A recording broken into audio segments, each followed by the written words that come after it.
Welcome back प्यारे साथियों, मैं अनीस खान आज एक बार फिर आपके सामने हाजिर हूँ यूजीसी नेट आर्कियोलॉजी जून 2012 के पेपर सेकेंड के क्वेश्चन आंसर को लेकर।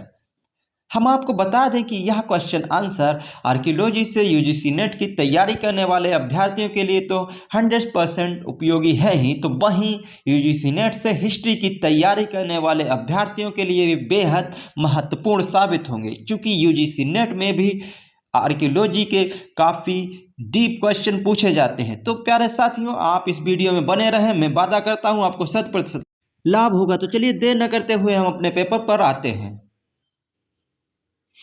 चलिए हम अपना पहला क्वेश्चन स्टार्ट करते हैं। उत्खनित खाद के लंबवत अभिलेखन को निम्नलिखित रूप में जाना जाता है। इसका आंसर है सेक्शन ड्राइंग। दूसरा क्वेश्चन है नूतन काल के प्रारंभ की विशेषता नहीं है। इसका उत्तर है दीर्घ शीत ग्रीष्म ऋतु चक्रों का आरंभ नूतन काल के प्रारंभ की विशेषता नहीं है। तीसरा क्वेश्चन है माइकोक्वीन हैंडेक्स की मुख्य तराश की जाती थी। इसका आंसर है एस्चुलियन तकनीकी से। चौथा क्वेश्चन है प्लायोसीन प्रतिनूतन काल की सीमा थी। तो प्लायोसीन प्रतिनूतन काल की सीमा 1.8 मिलियन वर्ष थी। पांचवा क्वेश्चन है भारतीय उपमहाद्वीप में प्राचीनतम मृदा प्राकृतियाँ प्राप्त हुई हैं। तो यह महरगढ़ से प्राप्त हुई हैं। छठा क्वेश्चन है व्हाट हैपेंड इन हिस्ट्री पुस्तक के लेखक कौन है।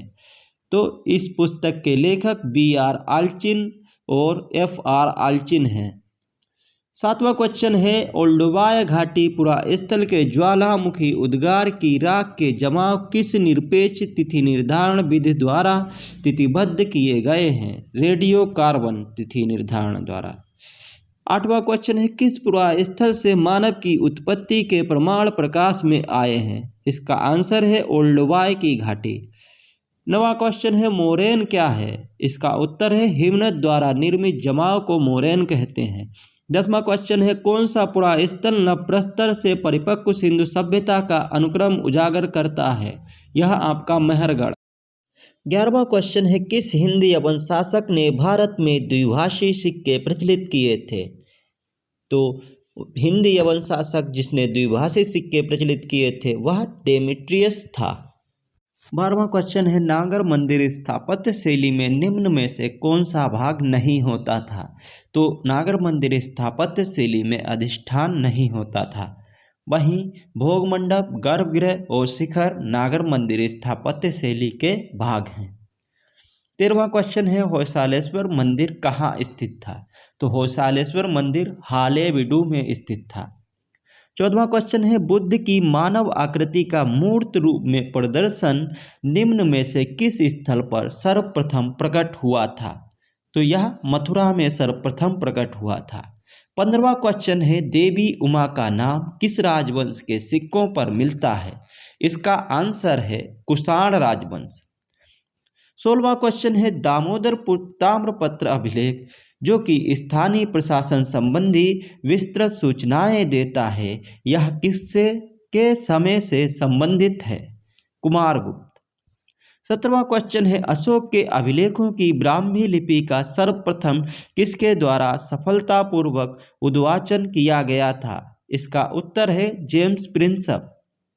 18वां क्वेश्चन है महाविजय महल के निर्माण पर खारवेल ने कितनी धन राशि खर्च की थी।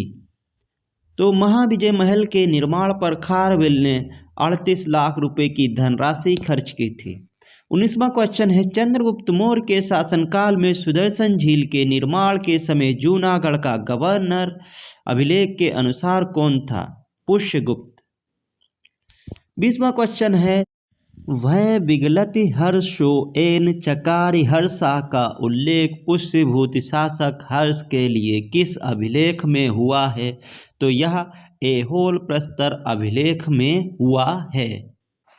21वां क्वेश्चन है सूची 1 में दिए गए पुरास्थलों को सूची 2 में नामांकित उत्खननकर्ता के साथ सुमेलित कीजिए। सूची 1 में यहाँ पर पुरास्थलों के नाम हैं और सूची 2 में उनके उत्खननकर्ता के नाम हैं। तो कोलंबो प्रपात को J.D. क्लार्क ने उत्खनित किया था। ओल्डोवाय घाटी को LSB लीके ने उत्खनित किया था। इसी मिला को क्लार्क हावेल ने उत्खनन किया था। वहीं आलोर्गे शैली को जी आइसेक ने उत्खनन किया था। 22वां क्वेश्चन है, सूची 1 में दिए गए पुरास्थलों को सूची 2 में नामांकित उत्खननकर्ता के साथ सुमेलित कीजिए। सूची 1 में दिया गया है चनहूदड़ो, इसके उत्खननकर्ता थे E.J.H. मैके। कालीबंगा के उत्खननकर्ता थे B.V. लाल। रंगपुर के उत्खननकर्ता थे S.R. राव। सुरकोददा के उत्खननकर्ता थे J.P. जोशी, जिनको हम जगपति जोशी के नाम से भी जानते हैं। 23वां क्वेश्चन है, सूची 1 में दिए गए पुरास्थलों को सूची 2 में दिए गए स्थलों के साथ सुमेलित कीजिए। बागोर यह भीलवाड़ा में है। बागपत मेरठ में। बाघ की गुफाएं धार में हैं और बादली महेंद्रगढ़ में पड़ता है। हमारा 24वां क्वेश्चन है इस पेपर का, सूची 1 में दिए गए प्राचीन नगरों को सूची 2 के उत्खनित सुरक्षा व्यवस्था के साथ सुमेलित कीजिए। कौशाम्बी में सुरक्षा दीवार तथा परिखा की सुरक्षा व्यवस्था है, वहीं वाराणसी में बंद, तो वैशाली में 2 सुरक्षा दीवारें मिली हैं, तो पाटलिपुत्र में कुछ भी नहीं मिला है। हमारा 25वां क्वेश्चन है, सूची 1 में दिए गए पुरास्थलों को सूची 2 में नामांकित उत्खननकर्ता के साथ सुमेलित करना है। हस्तिनापुर का उत्खनन B.B. लाल ने किया था। चौपानी मांडो का उत्खनन G.R. शर्मा ने किया था। लाघनाज का उत्खनन H.D. सांकलिया ने किया था।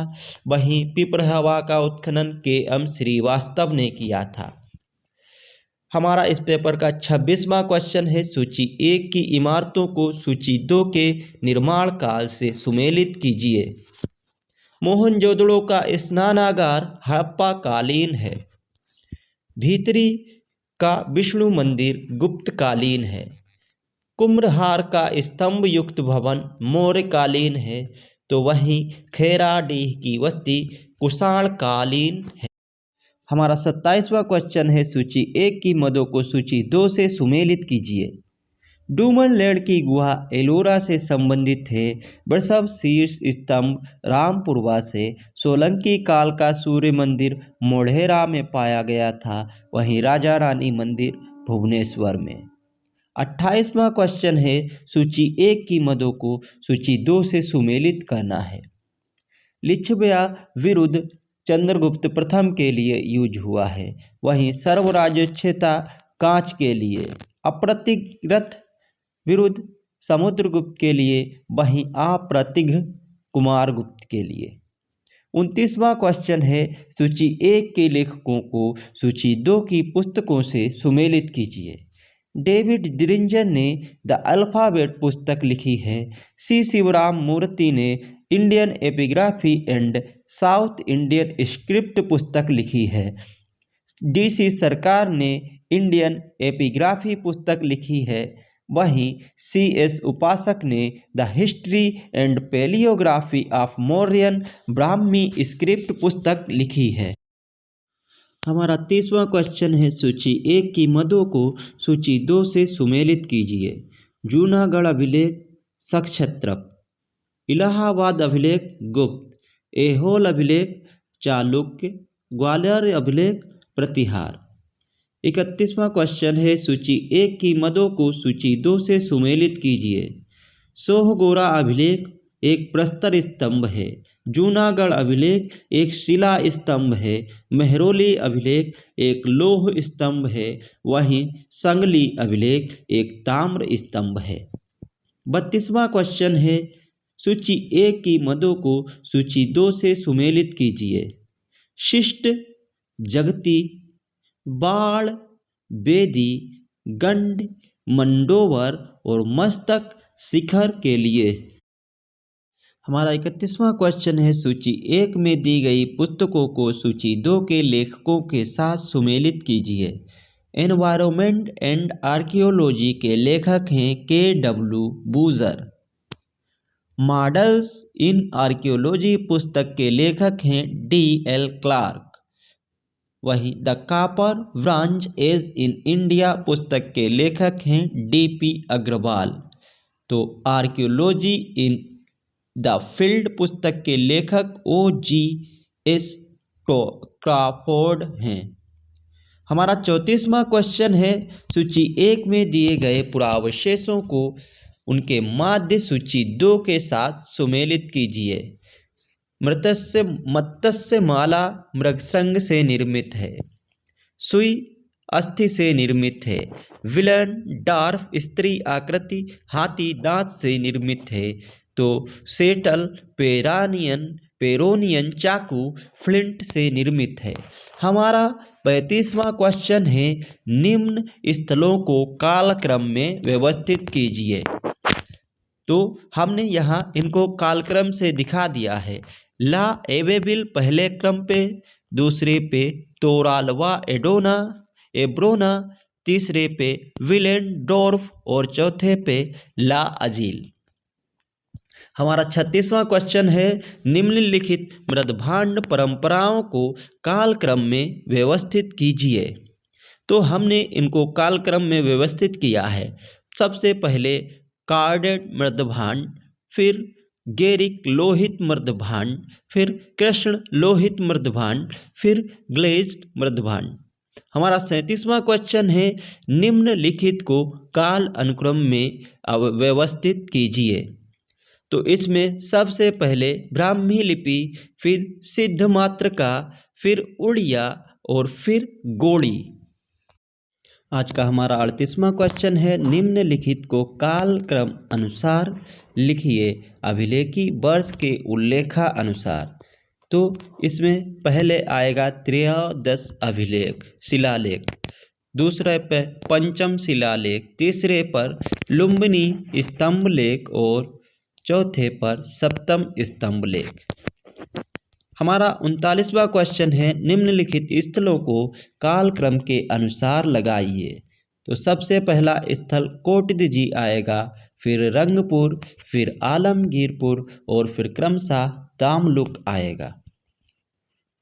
हमारा 40वां क्वेश्चन है, निम्नलिखित को कालक्रमानुसार व्यवस्थित कीजिए।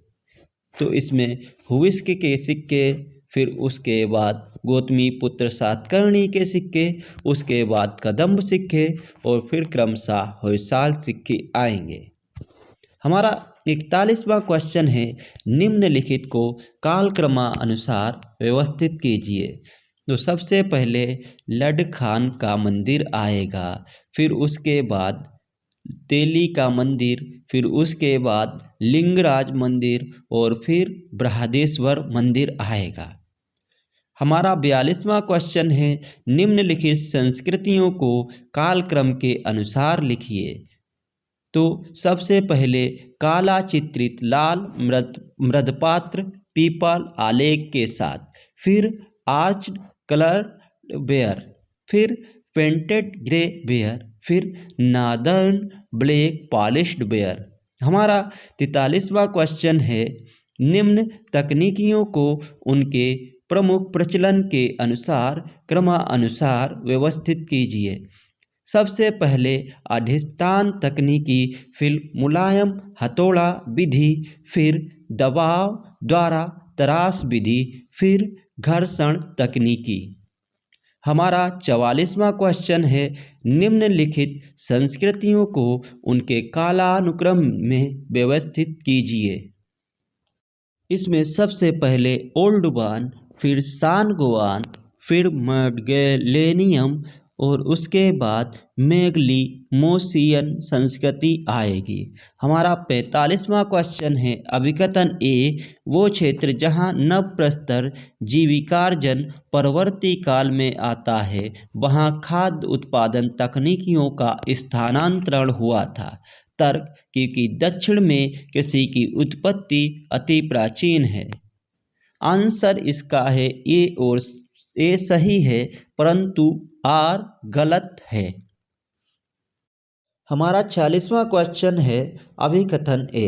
ग्रीक एवं खरोष्टी लिपियों में राजाओं के नाम साम्य के आधार पर अनेक खरोष्टी वर्णों की पहचान हुई थी। कारण आर। 19वीं शताब्दी में बृहद संख्या में इंडो ग्रीक एवं इंडो सीथियन द्विलिपि सिक्के, जिनमें मुख्य भाग पर ग्रीक मुद्रालेख तथा पृष्ठ भाग पर खरोष्टी मुद्रालेख था, प्रकाश में आए हैं। इसका आंसर है ए और आर दोनों सही हैं। हमारा 47वां क्वेश्चन है अभिकथन ए।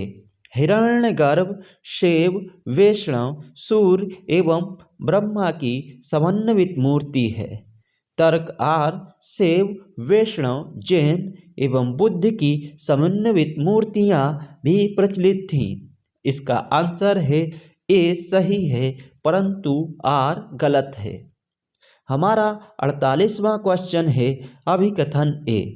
भारत में हेलियोडोरस ने गरुड़ स्तंभ की स्थापना सर्वप्रथम की थी। कारण आर। अन्य भारतीय राजवंश के शासकों ने इस प्रथा का अनुपालन नहीं किया। आंसर है ए सही है, परंतु आर गलत है। हमारा 49वां क्वेश्चन है अभिकथन ए। दक्षिण केंद्रीय संघ की बनारस और मालवा संस्कृतियां सिंधु घाटी के प्रत्यक्ष प्रभाव में नहीं थीं, परंतु सौराष्ट्र के द्वारा यह प्रभाव खुला था। कारण आर। हड़प्पा संस्कृति के प्रत्यक्ष संपर्क में रेगिस्तान एक रुकावट था। आंसर है ए और आर दोनों सही हैं। आज के हमारे इस वीडियो का अंतिम क्वेश्चन है उत्तर वैदिक काल क्रमिक रूप से आर्य सन्निवेश के उत्तरी क्षेत्र में सर्वप्रथम दोआब, तदंतर मध्य गांगेय क्षेत्र में विस्तार का साक्षी था। ऋग्वेदिक काल में भारत पाकिस्तान में प्राचीनतम आर्यों को ग्रहभूमि आर्यव्रत या ब्रह्माव्रत, पंजाब तथा सरस्वती एवं दस्वती नदियों की घाटी में थी। तदुपरांत उनका स्थानांतरण मध्य क्षेत्र अर्थात मध्य देश तथा दोआब, महाभारत में वर्णित मध्य क्षेत्र तथा कालांतर में सुदूर पूर्वी उत्तर प्रदेश तथा बिहार में हुआ। इस विकास में जंगलों की छटाई आवश्यक थी, जो पहले से गांगेय मैदानों को आच्छादित किए हुए थे, तथा यह कृषि उपयोगी लौह औजारों के सामान्यता उपयोग के साथ घटित हुआ। पुरातात्विक साक्ष्यों में यह धूसर चित्रित तथा कृष्ण लोहित मृदभांड स्थलों के विस्तार तथा नगरों के विकास के रूप में दिखलाई पड़ता है। सही उत्तर को रेखांकित कीजिए। लेखक मूल रूप से निम्न प्रकथन को अभिव्यक्त करता है। इस क्वेश्चन का आंसर है वैदिक जन के स्थानांतरण की प्रक्रिया सरस्वती एवं दस्वती घाटी से पूर्व तक। तो आज हमने इस प्रकार यूजीसी नेट आर्कियोलॉजी के जून 2012 के पेपर सेकेंड के 50 क्वेश्चन को कवर किया है। इसी तरह के और इंटरेस्टिंग वीडियो देखने के लिए आप हमारे साथ बने रहिए history with Anees Khan channel में। चैनल को लाइक कीजिए, सब्सक्राइब कीजिए, बेल आइकन को ऑन कीजिए और अपने दोस्तों के साथ शेयर करना ना भूलिए। धन्यवाद।